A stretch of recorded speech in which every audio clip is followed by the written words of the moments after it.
Vamos a presentar acerca de músculos extraoculares rotos en trauma ocular, que creo que es algo útil para todos los que hacen urgencia acá, teniendo la UTO adosada a nuestro servicio. No tengo ningún conflicto de interés, tampoco hago turnos en la UTO.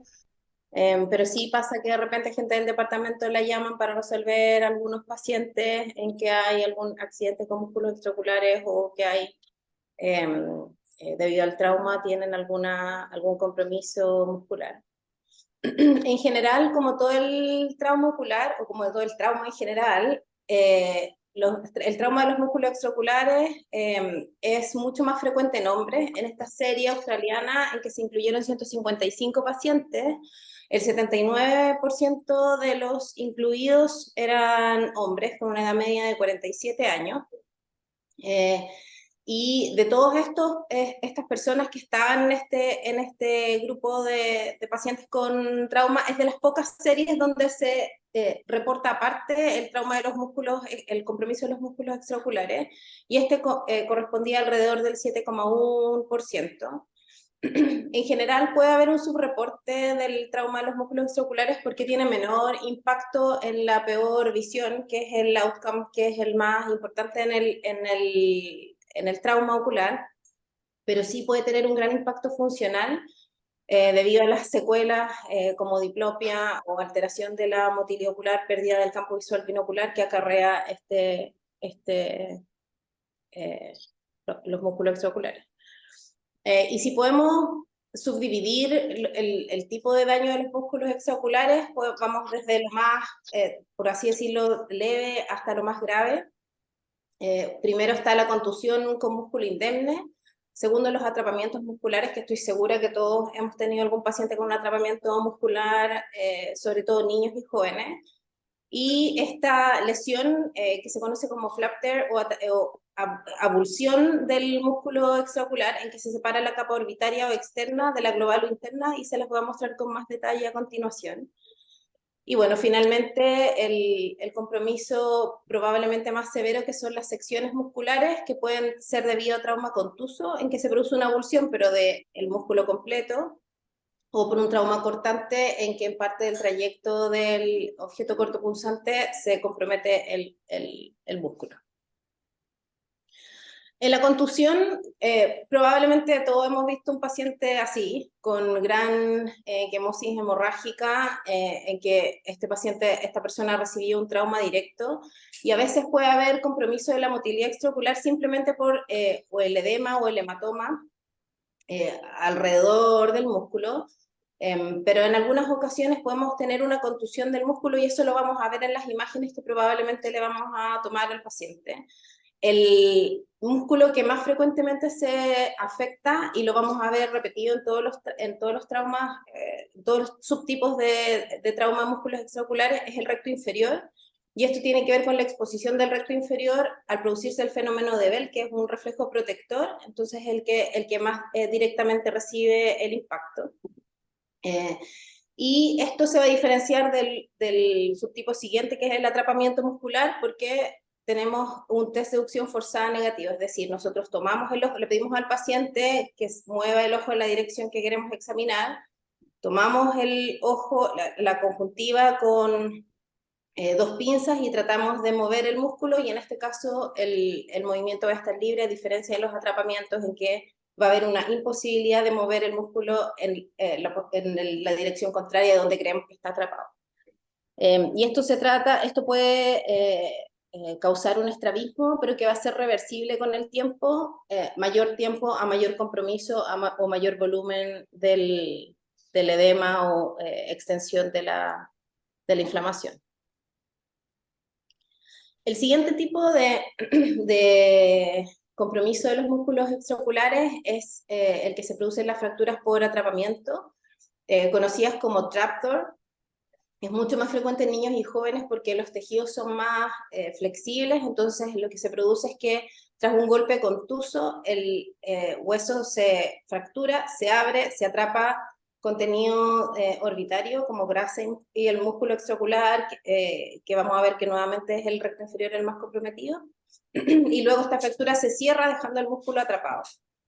Esto es mucho más frecuente, como les decía antes, en niños y jóvenes, porque en los adultos, como los tejidos ya no son tan flexibles, se producen fracturas comminutas y no se atrapan los músculos.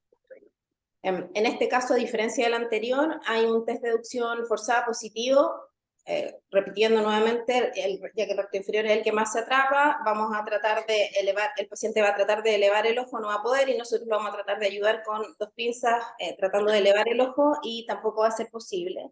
Y esto se asocia mucho, sobre todo en niños, con un síndrome vagal, aparte de la limitación de la motilidad y la visión doble, y el dolor, se van a producir náuseas y vómitos, y esto lo vamos a ver un poquito más adelante por cómo va el, digamos, circuito de respuesta. En este estudio de Corea del año 2015, que me pareció interesante porque estudian cuánto es el compromiso o la secuela de los músculos extraoculares dependiendo de cuándo o cuánto tiempo pasa entre el trauma original y que se libera. Podemos ver acá que incluyeron 25 pacientes, 23 como todas las series son hombres. En la gran mayoría el músculo más comprometido fue el recto inferior, pero la verdad es que también se pueden comprometer, y en este orden, el oblicuo inferior, el recto medio, que es la otra pared que es más delgada y que se fractura con mayor frecuencia, y el oblicuo superior. El resto de los músculos es muy infrecuente que se comprometan con este mecanismo. Y lo que podemos ver acá es que subdividieron, no sé si ven mi cursor, subdividieron acá los pacientes en que se liberó el músculo de manera temprana o de manera más tardía, entonces lo dividieron en menos de 48 horas, entre 24 y 72 horas y más de 48 horas, que es habitual que veamos pacientes que ya llevan varios días con post-trauma, digamos. Y lo que vieron acá fue que, a pesar de que había pasado mucho tiempo en este grupo, que es el grupo 3, bueno, todos eran comparables en edad, la recuperación de los músculos se logró en la gran mayoría de los pacientes, independiente del tiempo que haya pasado entre el trauma y la cirugía para liberar el músculo. Sí, algunos pacientes tuvieron secuela, pero no fue estadísticamente significativa la diferencia de la recuperación final, a pesar de que sí los que llevaban más tiempo atrapados se demoraron más tiempo en recuperar la motilidad. Y acá les quiero mostrar este paciente, que es un paciente nuestro, que tuvo que si se fijan acá, estas fracturas son con ojo blanco, poco edema, poca inflamación, y este niño cuando trata de mirar hacia arriba, no sé si lo alcanzaron a ver, no logra elevar, y ya ahora al final del video van a fijarse que va a mirar hacia abajo, y tampoco logra llegar a la mirada inferior, fíjense ahí, no sé si lo alcanzaron a ver. Acá, para repetir, el ojo derecho es el comprometido, el ojo izquierdo sube, y ya vieron en el final del video que el ojo izquierdo logra bajar, o sea, tiene aducciones completas, a diferencia del ojo derecho que tiene limitada la elevación y la depresión. Y este niñito efectivamente tenía una fractura del piso de la órbita, que es la pared orbitaria que más se fractura junto con la pared medial, y tiene acá un prolapso de la grasa orbitaria y el músculo recto inferior hacia el seno maxilar. Y esta es la foto del paciente al día siguiente de la cirugía.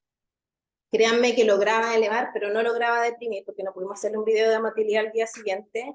Y esto fue simplemente liberando el músculo y poniéndole una plaquita de MED, porque fue una cirugía que hizo la doctora Rosa Balcells. Yo subí con ella a hacer el test de deducción forzada, y una vez que se vio que era imposible liberar fácilmente el músculo, ella hizo la cirugía, y pasaron 3 meses, o sea, alrededor de 90 días o un poquito más, hasta que sí tenía video. Hasta que el paciente logró recuperación completa, que se los voy a mostrar ahora mismo. Si se fijan acá, el niño baja con el ojo izquierdo, pero no logra bajar con el ojo derecho, pero sí mejoró completamente la elevación, y esto es al día siguiente de la cirugía. Y acá la foto del paciente ahora en julio o agosto, en que si se fijan logró una restitución completa en la motilidad extraocular. ¿Ya? Entonces, acordarse que este tipo de lesión, a pesar de que hayan pasado varios días, siempre vale la pena liberar el músculo y darle tiempo para que se recupere. Este es el tercer mecanismo de daño de los músculos extraoculares del que vamos a hablar. Se conoce como flap tear, o es más fácil decir abulsión del músculo extraocular. Y este es un paper donde hacen como una hipótesis de cuál es el mecanismo y cuál es la causa de que se separen estas dos capas. Lo que se produce acá es que con el trauma se produce un movimiento posterior del globo, y las fibras globales, están las fibras orbitarias, que se las voy a mostrar acá, están las fibras las que están más cerca de la órbita y las fibras que están más cerca del globo, que son fibras diferentes, y que están las fibras globales adheridas a la esclera y las fibras orbitarias adheridas a los tejidos blandos perioculares, las poleas, y están más cerca del ojo. Y lo que se produce acá es una separación entre las dos capas. Entonces se produce una abertura del músculo extraocular, no una sección en el eje mayor del músculo, sino una apertura como de ambas láminas. Y eso por las fuerzas de sujeción de ambas capas del músculo extraocular. Y si bien esto puede parecer bastante lógico que podría pasar, la verdad es que no es una descripción que sea tan antigua. Acá lo que pueden ver es que en esta foto se ve mejor. Acá hay un músculo extraocular, acá ya se rescató la capa orbitaria, pero hay un músculo extraocular que en su inserción se ve mucho más adelgazado. Hay una disrupción de la cápsula del músculo extraocular y podemos encontrar el segmento orbitario evolucionado en la grasa o en el tejido conectivo orbitario, y la idea es ir a rescatarlo y readherirlo a la otra capa del músculo que está indemne. Se describió, como les decía antes, hace no tanto tiempo, para ustedes puede parecer la antigüedad, pero en realidad no hace tantos años. El primer paper describiendo este tipo de daño fue del año 2001, y la misma autora publicó al año siguiente una serie nueva de pacientes. La verdad es que yo no sé si agregó, no queda claro si es que agregó pacientes a la primera serie o son 43 pacientes totalmente nuevos, pero en el segundo paper hay una descripción más precisa de cuáles son los hallazgos. Y lo que se encontró acá era que había una limitación frecuentemente en el campo de acción del músculo, es decir, simula una paresia. Por ejemplo, si es del recto inferior, que nuevamente es el más comprometido, el paciente va a tener una dificultad en la mirada abajo. En un porcentaje de pacientes hay una restricción, o sea, el paciente va a tener una limitación en la mirada arriba, entonces simula como un atrapamiento. Y es súper frecuente en la anamnesis tener una fractura orbitaria asociada. Y les digo en la anamnesis porque muchos de estos pacientes habían pasado años desde el trauma original, habían quedado con un estrabismo que probablemente no era tan molesto en posición primaria, pero sí tenían un estrabismo en alguna de las posiciones de mirada, sobre todo en la mirada abajo, que es la mayor frecuencia acá. Produce harta diplopia en la posición de lectura o para bajar escalera. Y estaba en el antecedente una fractura orbitaria en el pasado en estos pacientes. Y bueno, como les decía antes, mucho más frecuente, 87% el recto inferior, en mucho menor frecuencia el recto medio y en mucho menor frecuencia el recto superior. Y como también les había mencionado, esto era semanas a años post-trauma. Y lo que se hizo fue reparar estas lesiones, como les mostré en la diapositiva anterior, y muchos de estos pacientes recuperaron la motilidad que tenían afectada. Entonces, como mensaje acá, que es un aprendizaje para nosotros también, porque esto no es tan frecuente o tal vez no lo buscamos mucho, es que en un paciente que tiene una fractura orbitaria o que ha tenido antecedentes de atrapamiento muscular que no mejora completamente, tal vez es importante ir a buscar si es que hay una rotura de este tipo del músculo extraocular. Y finalmente el compromiso más severo de los músculos extraoculares, que es la sección. Y nuevamente este paper donde se trata de hacer una hipótesis acerca de cuál es el mecanismo. Lo que se produce acá es que hay un trauma de la órbita superior e inferior, de la órbita completa, que se desplaza hacia posterior. Y el ojo tiene una posición relativamente más anterior, se produce una anteriorización relativa del globo ocular, y esto hace que se estire y se rompa el músculo en las zonas más débiles, produciendo este tipo de lesiones que son las que probablemente son de más difícil reparación porque muchas veces cuesta ir a buscar, encontrar el músculo extraocular que está comprometido.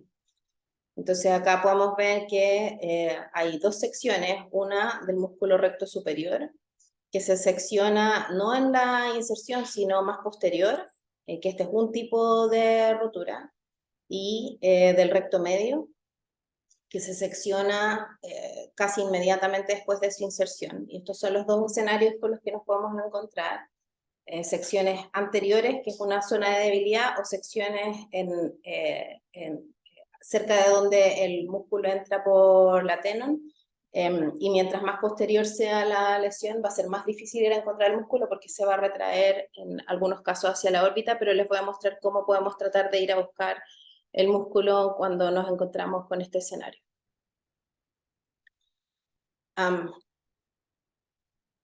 Los músculos que más se afectan en este caso, si se fijaron acá, aparecía el recto superior y el recto medio, que no habían aparecido mucho en los mecanismos anteriores, son aquellos que tienen la inserción más cerca del limbo, o que están más expuestos durante el parpadeo al fenómeno de Bell, o que están expuestos al tener el ojo abierto.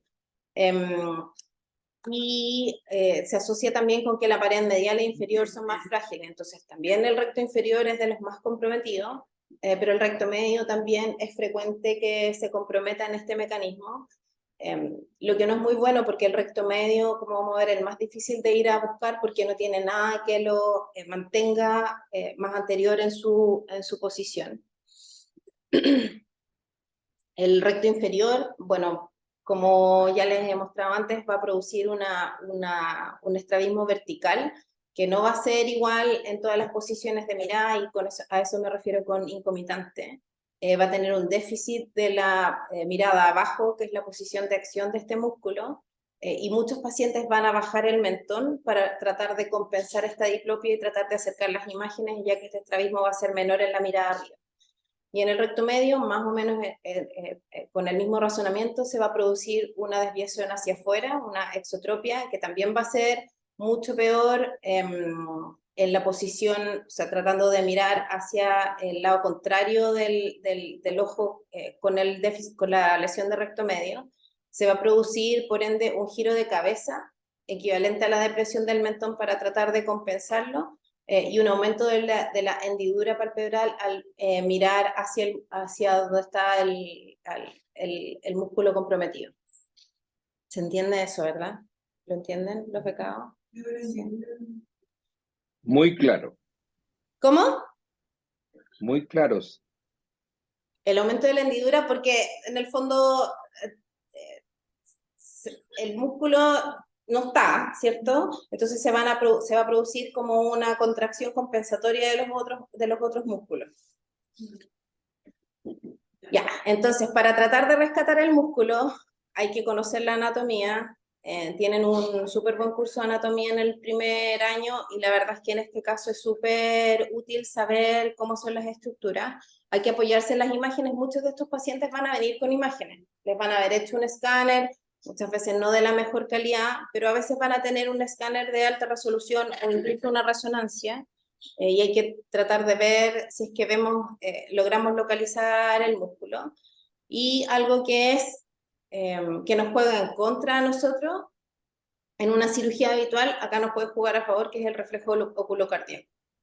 Los que han estado en cirugía de estrabismo saben que nosotros, cuando vamos a tomar el músculo, le avisamos al anestesista porque tomamos el músculo y se produce una bradicardia, y en este caso nos va a servir como un elemento para identificar si es que lo que estamos tomando o tratando de rescatar es el músculo o no. Y algunas tinciones que la verdad no tenemos mucha experiencia, lo intentamos alguna vez y fracasamos, pero a lo mejor con estos nuevos tips podría funcionar. Entonces acordarse que aparte de que están los músculos y el globo ocular acá, hay membranas intermusculares que rodean el ojo e incluyen a los músculos extraoculares. Y están los check ligaments que podemos ver acá, que van a fijar el músculo recto lateral y el recto medio a la órbita. Van hacia lateral, hacia el hueso.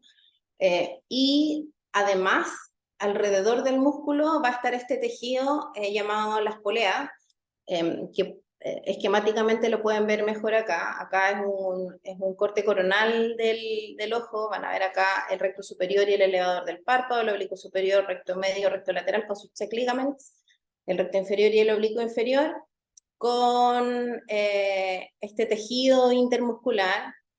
Y fíjense acá que el oblicuo inferior va a estar comunicado, o hay una especie de frenulum entre el oblicuo inferior, no solo con el recto inferior, que es el ligamento del lóbulo, ¿cierto? Sino que también con el recto lateral, y eso va a ayudar a mantener el recto lateral en posición.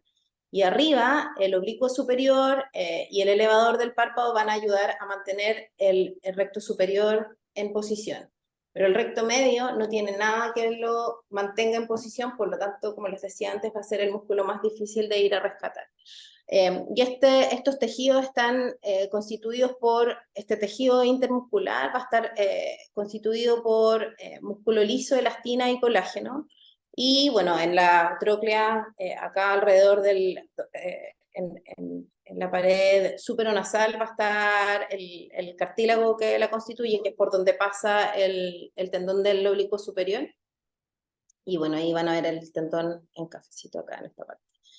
Y los músculos están dibujados acá como músculos estriados. Entonces, si se fijan, hay tejidos que envuelven de alguna manera estos músculos, y el músculo va a recorrer este tejido. Si sabemos esto, vamos a ser capaces de ir a buscarlo. Y si se fijan acá, que este es el dibujo completo del esquema que les había mostrado antes, las poleas tienen una especie de anillo que hace como una manga por la que corre el músculo, ¿ya? Entonces, cuando nos enfrentamos a un paciente que tiene un músculo perdido por un trauma ocular, los check ligaments y las poleas pueden estar un poco dañados, pero van a estar in situ mayoritariamente, a diferencia de lo que nos pasa a nosotros operando un estrabismo, en que nosotros cortamos estos tejidos y va a ser más difícil ir a buscar los músculos. En el caso del trauma, estos tejidos debieran ayudarnos a mantener el músculo en posición, y el músculo va a estar dentro de esta cápsula, por lo tanto hay que tratar de ir a buscarlo, y uno tendría la tendencia de ir a buscarlo más cerca del ojo, pero hay que buscarlo más cerca de la órbita. Y esto, aparte de acordarse de la anatomía, acordarse antes o durante la cirugía, que alguien nos ponga ahí las imágenes para revisar si es que hay alguna clave de dónde pudieran estar los músculos. Y si se fijan acá, este es un esquema, y no es un esquema de trauma específicamente, solo anatómico. Si se fijan acá se puede ver que está este músculo seccionado, y se ve tal cual como se grafica acá, el músculo dentro de su cápsula, más pegadito a la órbita y no tan pegadito al ojo. Lo que les mencioné antes del reflejo oculocardíaco, este es un reflejo vagal en que se produce bradicardia al tomar el músculo, y esto es porque hay una rama que va por el trigémino, por la rama oftálmica del trigémino, que va a ir a responder a través del nervio vago, que es como su rama motora, vía formación reticular. Y esto es lo que va a producir bradicardia, náuseas, vómitos. Este paciente va a estar dormido, va a estar con anestesia general. Por lo tanto, no vamos a ver esta última parte, que sí la vemos en los atrapamientos musculares. Pero acordarse entonces de conversar con el anestesista, y si hay sospecha de que hay un músculo roto, perdido, y queremos ir a buscarlo en la primera cirugía, o por lo menos intentarlo, hay que evitar la premedicación que muchos anestesistas hacen con atropina. Y lo que les hablaba antes de las tinciones, el azul tripán, que es el mismo que se usa en la cirugía de catarata, tiñe además la cápsula muscular, los tendones y el tejido fibroso, pero no tiñe ni la esclera ni las fibras musculares. Y uno podría ver las fibras musculares en medio de estas tinciones azules. Se postula el uso al 0,1%. Yo busqué y aparecía al 0,4%, pero también hay presentaciones comerciales al 0,1%. Pueden ver en pabellón a qué porcentaje está Y la verdad es que nosotros tratamos esto cuando lo presentaron en algún congreso hace varios años y nos quedó todo azul.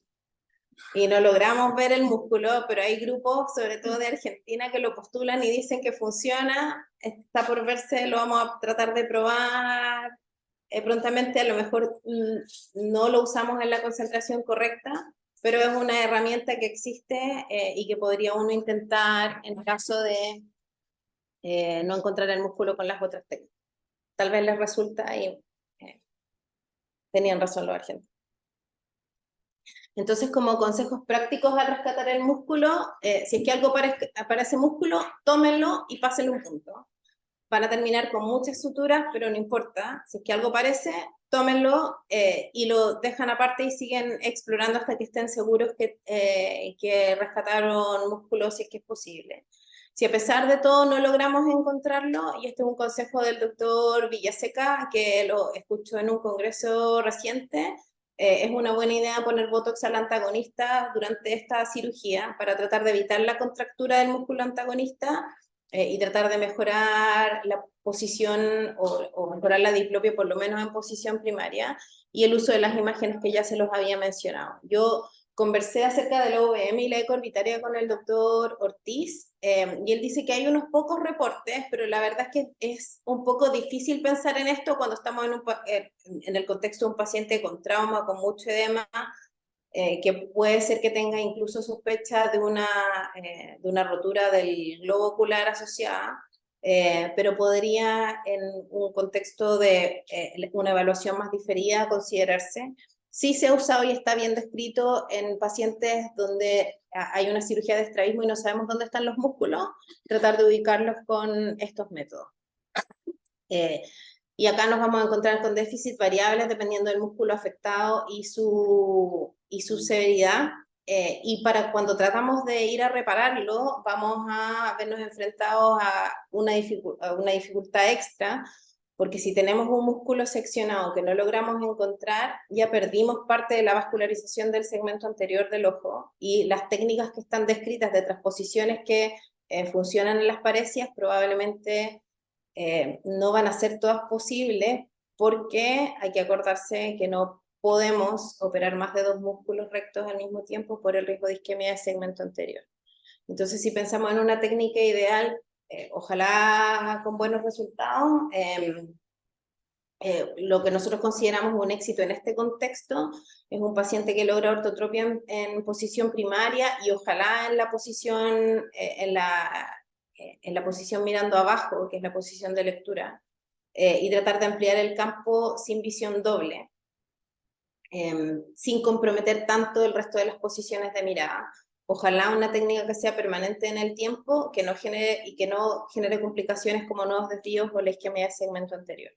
Y muy rapidito les voy a mostrar algunas de las técnicas que se utilizan cuando tratamos de reparar un estrabismo por un músculo que se seccionó y se perdió y fracasamos y no logramos encontrarlo. Y lo más simple, por decirlo de alguna manera, y utilizado es la transposición anterior del oblicuo inferior, que si se fijan acá tiene este como haz neurofibrobascular que ejerce un efecto como de rienda y evita que el ojo suba y se usa mucho en pacientes que tienen compromiso del músculo recto inferior. Es una cirugía que es de antielevación, que la pueden ver en desviaciones verticales disociadas que lo usamos en estrabismo, no es tan infrecuente de hacer. También está descrita esta transposición nasal del oblicuo superior. Yo la verdad es que la he leído, nunca la he visto. A lo mejor el doctor Villaseca o el doctor López nos pueden conversar acerca de esto si es que la han realizado alguna vez.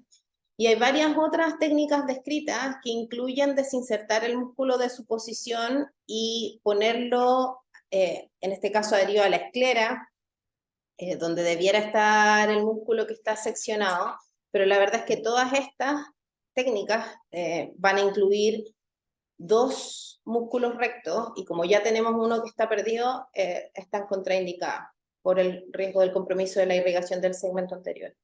Entonces sí hay otras técnicas en que se transponen hemimúsculos o en que se sutura o se une con una sutura no reabsorbible otros músculos a la posición donde debiera estar el músculo que estamos cuya función estamos tratando de compensar, y que teóricamente respetaría más la vascularización del segmento anterior.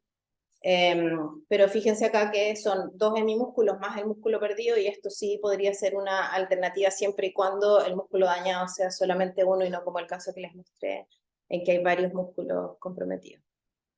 Y bueno, esta es otra técnica más que está como de moda, la técnica de Nishida. Y esta que está acá, que es la transposición del recto superior al recto lateral, se usa harto en parálisis de sexto, y usualmente la acompañamos de un retroceso del recto medio, y en este caso no se podría hacer el retroceso del recto medio, pero esta sí sería una alternativa útil en estos casos. ¿Cuál es la mejor? Nadie sabe, se han descrito todas, acá hay varias publicaciones acerca de distintas técnicas en distintos escenarios. La verdad es que no es tan fácil la decisión, y va a depender también de los déficits adicionales del ojo del paciente. Y sí acordarse que es frecuente la necesidad de varias cirugías, porque estos son estrabismos de difícil manejo, y muchas veces vamos a necesitar incluso cirugía en el ojo contralateral. El paciente puede estar un poco reticente, considerando que muchas veces también van a tener menor visión en el ojo comprometido, y les da un poco de susto operarse el ojo sano.